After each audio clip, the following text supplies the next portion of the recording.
그리고 또 하나 기술은 뭐냐면, 여러분들 그 헬스장에서 우리가 트레드밀 많이 타잖아요.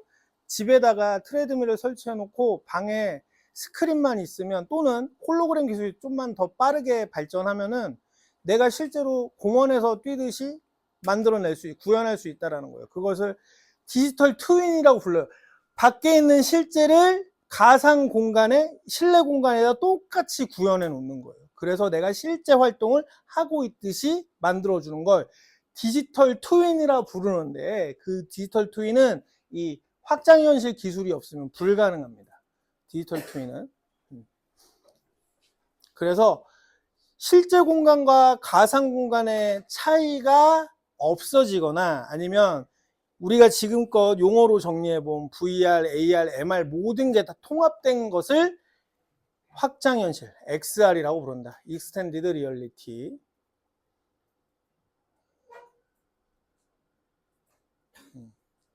결국에 그래서 4차 산업 디지털 전환 시대에 가장 많이 얘기하는 게 이 빠지지 않는 단어, 초 무슨 무슨이라는 용어가 빠지지 않고 있고, 그리고 이런 것들이 통신 속도의 기반, 보장 없이는 절대 불가능하다는 게 첫 번째. 통신 속도의 보장 없이는 절대 불가능하다라는 것. 그리고 데이터 처리를 위해서 사람이 하기엔 너무 속도가 느리니까 알고리즘 개발을 통해서 인공지능이 대신할 수밖에 없는 거예요. 이거를 빠르게 하려면 사람이 일일이 컴퓨팅 작업으로, 여기 있는 많은 사람들이 앞에다 컴퓨터를 놓고 누군가 무슨 주문을 했을 때 일일이 하는 방법으로는 속도 차이가 워낙 크다라는 거죠. 실제로 그런 사례가 있어요. 인공지능이 하는 것처럼 속였던 사례가. 선생님이 정확한 이름 까먹었는데, 아마존에서 약 한 6, 7년 전에, 이렇게 우리가 디지털 사회가 되기 전에, 이렇게까지 발전하기 직전에 아마존이 굉장히 선제적으로 빠르게 디지털 전환을 한다고 해서 편의점 같은 마트에다가 사람이 들어가서 물건을 막 집으면 나오면 자동 결제된다 라고 분명히 홍보를 했고, 그런 시스템을 만들었어요. 아마존 고라는 마켓일 거야, 아마 내 기억이 맞으면. 아마존 고라는 마켓인데, 편의점 같은 형태의 1인 가구가 많아지는 대도시에서 혼자 바구니 들고 들어가서 물건을 막 담고 나오기만 하면 내가 아마존에 연결해 놓은 신용카드에 스마트폰에서 자동으로 결제되는 거예요. 근데 그걸 어떻게 속였느냐, 아마존이. 알고 봤더니 카메라가 수백 대가 달려 있어. 그래서 아웃소싱을 줬어요. 인도에다가. 인도의 한 방에 수십 명의 사람들이 앉아서 그 카메라만 쳐다보고 있는 거야. 그래서 이 사람이 뭘 집었구나, 뭘 바구니에 넣었구나, 그걸 계산해서 빠르게 계산해갖고 신용결제를 청구하는 거예요. 그래서 그 시간 차이가 약 30초에서 1분 정도가 걸렸는데, 나중에 봤더니 아마존이 그 사업을 포기했어요. 그래서 이 종목을 왜 포기했지 했더니 인공지능 기술을 사용한 게 아니고 사람을 썼던 거예요. 그래서 더 이상 발전시킬 수 있는 방법이 없어서 포기한 거야. 근데 이제 6, 7년이 지나서 지금 인공지능이 이 정도까지 오니까 이제는 진짜 가능해진 거죠. 진짜 가능해진 거죠. 근데 우리나라에 똑같은 사례가 있어요. 하나. 여러분들이 알지 모르겠는데 이 아마존 고랑 똑같은 상황이 하나 있거든요. 우리나라 그 서비스에도. 여러분들 쓰는 어플 중에 혹시 여러분들, 선생님은 가끔 쓰거든요. 이렇게 요즘에 뭐가 기억이 안 나냐. 명함 찍으면 자동으로 입력해 주는 거. 그 어플 뭐지? 그 어플 이름이 생각이 안 나. 명함을 딱 찍으면 자동으로 정리돼 가지고 내 연락처에 들어오게 하는 게 있어요. 그걸 어떻게 하냐면 이미지로 카메라로 찍었잖아요. 선생님은 그걸 다 텍스트 알고리즘이 자동으로 읽는다고 생각을 했거든요. 사진 찍은 게 서버로 그 회사에 올라가. 그럼 그 회사에서 일일이 쳐서, 리멤버라는 어플. 그게 사진을 찍으면 회사 서버에 들어가요. 그럼 회사 직원이 일일이 치고 있는 거야. 치고 있는 거예요. 그렇게 해서 우리나라도 그런 실제 사례가 있어요. 근데 이제는 카메라가 텍스트를 읽어내는 기술이 매우 좋아져서 이제는 알고리즘으로 인공지능이 실제로 처리를 하고 있습니다. 근데 한 1, 2년 전만 해도 그 리멤버라는 명함 어플도 사진을 찍으면, 선생님은 그 사진을 찍으면 당연히 텍스트 마이닝을 한다고 봤어요. 근데 그게 아니고 그 사진이 그 회사의 서버에 들어가고 거기 있는 직원이 일일이 치는 거였어. 그래서 리멤버는 실제로 그때 지금도 그 이전에는 어떤 식이었냐면 내가 사진 찍어서 올리면 바로 읽어내는 게 아니고 그 처리 과정이 보통 5분 10분 걸렸거든요. 근데 이게 왜 그렇게 걸리지 했거든. 알고 봤더니 일일이 치는 거였어. 일일이 쳐주는 거였어. 그래서 5분에서 10분 정도 걸렸거든요. 우리나라에도 실제 그런 사례가 있다. 근데 지금 그 리멤버라는 회사도 인공지능 기술이 좋아지니까 이제는 자동 처리로 바꿨어요. 근데 또 한편으로는 그것도 아쉬워. 뭐냐, 그러면은 그 사무실에 앉아서 그 모니터만 쳐다보고 이거 치던 사람들 잘렸을 거 아니야. 다 일자리 잃어버렸을 거 아니에요. 또 그런 걸 생각하면 좀 아쉽습니다. 자, 인공지능의 역할. 자, 소연결 인프라에서 발생하는 데이터를 분석해서 의미 있는 인사이트를 도출하는 핵심 기술인데, 자, 사용자 데이터를 최적화된 맞춤형 경험도 제공한다. 뭐 복잡한 작업을 자동화한다. 다 좋은데 과연 이게 정말 고용 창출, 일자리 창출, 아니면 사회에서 인간이 해야 되는 업무 또는 생활 이런 거를 고민했을 때 과연 이렇게 디지털 전환, 4차 산업 시대, 인공지능 시대, 초연결 사회로 넘어가는 것이 과연 우리한테 정말 좋은 걸까? 라는 걸 한 번쯤 계속 생각해 볼 필요가 있겠죠. 그래서 조금 앞서 나가는 지식인들이 그런 얘기 했었죠. 로봇 세금을 걷어야 한다. 그 세금을 그냥 복지 차원에서 나누어 주어야 된다. 왜? 그만큼 사람들이 일자리를 잃으니까. 논리적으로는 맞는 것 같은데 그러면 정말로 로봇이 다 일을 하고 사람이 하는 일을 다 없애버리고 사람은 그럼 놀아야 될까? 라는 것도 또 그것도 문제고요. 생산을 해야지 돈을 벌고 돈을 벌어야지 세금을 낼 수 있는 건데 로봇가 일하는 것이 어떤 생산성과 수익을 가져올지, 그럼 그 수익은 누구한테 돌아가는 건데? 그러면은 로봇을 운영하는 회사들만 돈을 벌고 사람은 그냥 놀아야 된다는 건가? 그런 부분은 결여되어 있어. 논의가. 자, 그 마이크로소프트의 빌 게이츠가 그 얘기를 한 거예요. 로봇세를 걷어야 된다. 그래서 복지에 쓰자.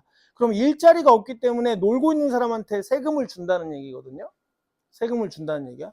그러면 로봇가 일을 하면 로봇한테 일을 시키는 회사가 있을 거고 기업이 있을 거고 거기에는 소유주가 있겠죠. 그러면 그 한두 사람이 전 세계 인류의 복지세를, 로봇세를 다 감당해야 된다는 걸까? 그러면 인류는 그냥 놀아야 되는 거야? 조금 논리가 뭔가 완벽하지 않죠. 그런 부분들이. 그런데 이런 고민을 해야 되는 게 곧 10년 내엔 분명히 도래할 거예요. 진짜인지 아닌지 모르겠는데 지난 구정설에 그 중국이 로봇 20, 30대 동원해서 그 춤추고 하는 그 쇼했던 거 뉴스에 분명히 나왔잖아요. 작년보다 올해가 더 완벽하다고 얘기를 하고 있는데 정말로 진짜로 모든 공장에, 팩토리에 사람의 안전보다는 로봇이 망가지는 게 훨씬 더 편하니까 정말로 그런 사회로 간다면 과연 그 빌 게이츠가 얘기하는 로봇세라는 것이 로봇세를 거둬서 사람들한테 복지 활동에 써줘야 된다, 복지 사업에 써줘야 된다라는 것이 논리적으로 완벽할 수 있을까? 라고 생각해보면 또 그건 아닐 수 있거든요. 그럼 다 놀고 로봇을 소유한 회사의 기업 회장들만 일하는 걸까? 그럼 그 사람들은 왜 남을 위해서 일하는데? 그러니까 말이 안 되는, 어떤 부분은 논리가 비약이에요. 지금 맞지 않는 부분들이 있어. 그 사람들이 왜 인류한테 복지 정책과 복지세를 내기 위해서 일을 해야 되는데, 그 사람들만 또 말이 안 되는 부분들이 있어요. 분명 논리가 비약적인 부분이. 자, 그래서 어쨌든 우리가 얘기하고 있는 4차 산업 시대는 초연결 사회로 가고 있는데 우리가 고민해야 될 부분들이, 이런 용어들을 공부하다 보면 이게 정말 다 되고 다 이루어지고 이렇게 살아가는 게 맞을까라는 고민이 너무 많이 든다. 다만 선생님이 이 수업 시작할 때부터 여러분들한테 얘기하지만 스포츠는 소멸성, 그리고 불가분성, 그 다음에 뭐 그 드라마틱한 그런 반전들, 그런 것들 때문에 스포츠는 분명히 사람이 직접 하는 걸 계속 요구할 수밖에 없지 않을까라는 희망은 남아있다라는 거. 로봇가 하는 야구보다는 사람이 하는 야구가 훨씬 더 재밌을 수밖에 없으니까. 자, 아까 XR과 함께 얘기했던 이 디지털 트윈.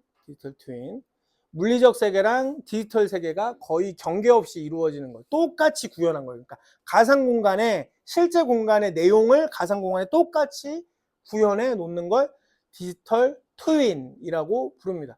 이러면 이제 명절 때 할아버지 집 큰 집 안 가도 될지도 몰라요. 그냥 카메라로 연결해서 같이 홀로그램으로 놀 수도 있는 문제야, 진짜. 그런 시대가 올 수도 있다는, 진짜로 우리가 SF 영화에서나 보는 일이 벌어진다는 거지. 벌어진다는 거지. 근데 우리는 코로나 때 비슷한 경험을 한 적은 있어요. 뭐냐면, 그러니까 여기까지 온 건 아닌데 비슷한 상황을 경험한 건 있어. 뭐냐? 만나지 못하게 하니까 영상통화 켜놓고 같이 같은 자리에 있는 것처럼 술 마시고 음식 먹으면서 서로 얘기하고 그런 경험이 있어. 근데 그게 실제로 실제 공간과 가상 공간의 경계를 허물어서 구현될 수 있다라고 지금 보고 있는 거예요. 그 기술을 디지털 트윈이라고 한다. 자, 그 다음에 문화예술에서는 요즘에 뜨고 있는 게 이머시브 공연이에요. 이머시브 공연, 인터랙티브 공연, 인터랙티브 미디어, 이머시브 공연이라는 게 있는데, 뮤지컬을 볼 때 관객한테도 가상의 현실을 하나 던져주고 실제 공연에 참여할 수 있게 만드는, 흔히 우리말로는 몰입형 공연이라고 합니다. 관중이 그냥 쳐다보는 게 아니고, 여러분들 왜 그런 거 있죠? 왜 게임 중에 예, 아니오를 선택하시고 그러면 내가 선택한 대로 계속 스토리가 바뀌는, 그거를 뮤지컬에서 구현하고 있는 거예요. 관객이 어떻게 반응하에 따라서 스토리가 바뀌어. 그게 이머시브 공연이라 부르는데, 그거를 일일이 관객한테 스토리를, 대본을 알려줄 수는 없잖아요. 그러니까 디지털 상황에서 가상현실에서 그때그때 인공지능이 만들어내는 스토리를 가지고 공연하고 있는 공연자, 배우가 그때그때 맞추어서 관객하고 소통을 하면서, 아, 비슷한 거 있다. 그 개그 프로 뭐야 그거, 그 있잖아, 댓글로, 아씨 그 또 이거 봐, 이제 늙었어. 이게 기억이 안 나. 그 있잖아요, 그 코미디 빅리그에 그 있잖아, 왜 그 박성광 나와서 댓글에 뜬 거대로 막 하는 거 있잖아요. 있어, 할 때는 찾아봐. 유튜브에 있어. 댓글에 뜬 대로 따라가는 거. 그런데 그걸 실제로 뮤지컬 공연에서 구현하고 있다는 거예요. 만약에 지금 이런 상황인데 댓글에 써주세요 했더니 관객들이 그 코미디 빅리그에서 막 댓글 올려요. 그러면 거기 나온 대로 코미디 배우들이, 개그맨들이 실제로 공연을 순간순간 바꾸더라고요. 근데 그런 것처럼 실제로 뮤지컬 공연에서 이머시브 공연이라고 해서 관객을 실제로 공연의 한 출연자로 경험을 하게 만드는 거, 그게 이머시브 공연입니다. 여기 써 있잖아요. 개념상 전통적인 무대와 객석의 경계를 허물고 관객이 직접 작품의 일부가 되어 참여하게 만드는 거. 이게 무용이나 뭐 미술 작품, 조각 작품에서도 가능해요. 구경하고 있어. 그럼 작가가 나와서 이 동작을, 이 조각의 동작을 똑같이 따라 하시는 분한테 어쩌고저쩌고 하면서 해보라고 그러는 거예요. 보고 있는 사람한테, 큐레이터가. 그런 것들이 요즘에 문화예술 공연에서 많이 사용되고 있다. 이게 단순하게 뮤지컬이나 연극처럼 공연 말고도 전시회에서도 많이 쓰여지고 있다. 이런 방식이. 뭐 목표는 아주 간단했어요. 그러니까 커뮤니케이션을 직접적으로 할 수 있는 선진화된 공연을 만들고 싶다, 아니면 좀 극대화된 공연을 만들고 싶다였는데 점차 그런 쪽으로 넘어가고 있습니다. 자, 그래서 뭐 와이파이 6나 7까지 통신 기술이 높아지면서, 아까 비콩 얘기는 했어요. 아까 그 고속터미널이나 공항 같은 데서 위치 기반으로 사람 수 계산해서 얘기하는 거 했고요. 우선 여기까지 가봅시다. 빠르게 끝내기 위해서. 자, 스마트 스타디. 이제 스포츠에서는 이게 좀 더 기술이 많이 확장될 거예요. 뭐냐면 통신이 빨라지고 그 시각화된 비주얼, 디지털 비주얼을 큰 모니터에 빠르게 실시간으로 쏴주면서, 자, 그런 생각 해본 적 없어요? 경기장에 왜 VIP 라운지라는 데가 굉장히 높은 데 있죠. 공간이 넓고 혜택도 많고 서비스는 많지만 사실 거기에 앉은 사람들이 경기를 본다는 게 맨 앞에 자그마한 좌석에 앉아있는 사람보다 저 끝에 VIP 라운지에 앉아있는 사람은 정말 쬐고만게 보일 거 아니에요. 근데 그 사람들의 경험을 극대화하기 위해서 이제는 종합경기장도 한가운데 어떻게 얘기해야 돼? 한 1000인치 정도 되는 비주얼 디스플레이를 달아놓고 밑에서 벌어지는 경기를 공중에서 실제로 보듯이 쏴주는 거예요. 근데 그렇게 아까 얘기했지만 그렇게 큰 비주얼을 빠르게 실시간으로 쏴주려면 통신이 매우 빨라야겠지. 매우 빨라야겠지. 그런 게 스타디움에서도 가능해진다. 그러니까 높은 데 앉아 있는 사람들이 밑을 쳐다볼 필요가 없어진다. 그 다음에 티켓팅 했을 때 그냥 스마트폰에 이 티켓이 들어가 있으면 그냥 통과만 하면 된다. 그 다음에 좌석에 앉아서 배달시키는 거, 음식하고 음료 배달시키는 것도 내가 그냥 스마트폰에 직접 찍어도 되고, 아니면 심지어 이제 무선 이어폰하고 연결해서 말만 하면 자동으로 올 수 있게 하는 것들. 그런데 그게 어떻게 가능하냐? 내 스마트폰의 위치가 내 좌석하고 연동되어서 실시간으로 어느 좌석에서 무슨 주문했다라고 뜨니까, 내가 좌석을 지정하지 않아도 내가 주머니에 내 핸드폰 가지고 있으면 자동으로 이 사람이 2의 09번 자리에 있구나가 자동으로 연락이 되는 거예요. 그래서 메뉴만 주문하면 알아서 찾아온다. 그리고 결제도 알아서 된다. 우리가 그걸 쉽게 NFC라는 기술로 경험은 하고 있지만 이게 전부 다 통신 기술로 더 빠르게 이루어진다. NFC는 갖다 대야 되잖아. NFC가 센서가 있는 곳에 갖다 대야지 결제가 되죠. 우리가 버스 탈 때처럼. 근데 그럴 필요가 없다는 거야. 그냥 내가 공중에 대고 치킨 한 마리랑 카스맥스 2잔만 갖다 주세요도 자동으로 온다는 거예요. 그 기술이 충분히 가능해지고 보편화되고 상용화되는 기술까지 와 있다라는 거예요. 자, 그리고 만약에 그런 것들도 이제 스마트 스타디움에서 또 많이 보편화된 기술 중에 하나는 뭐냐? 내가 만약에 화장실을 가고 싶어.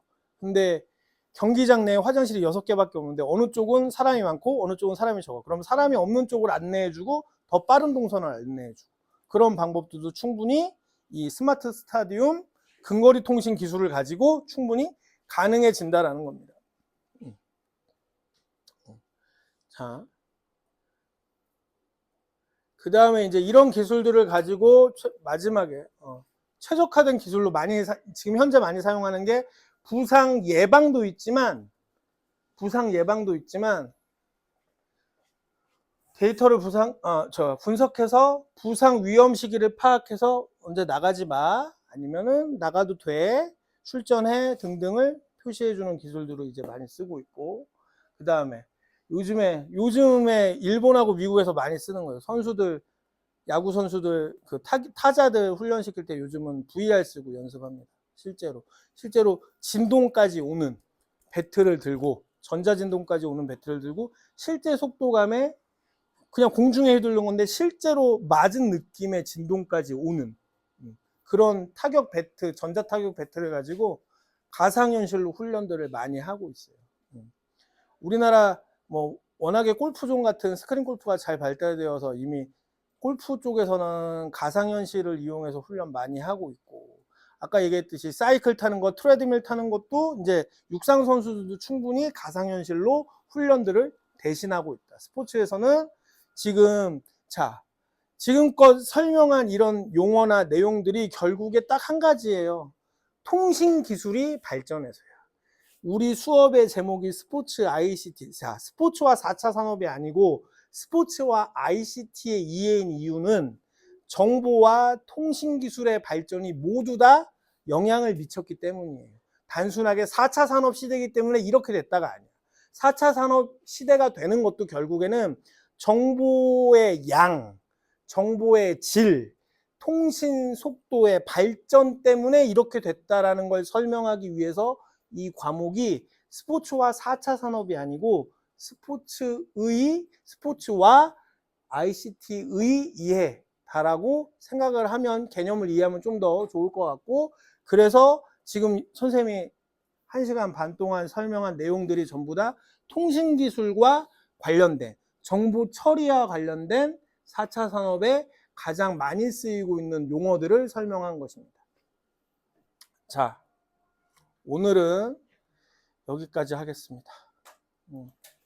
여기까지 하고요.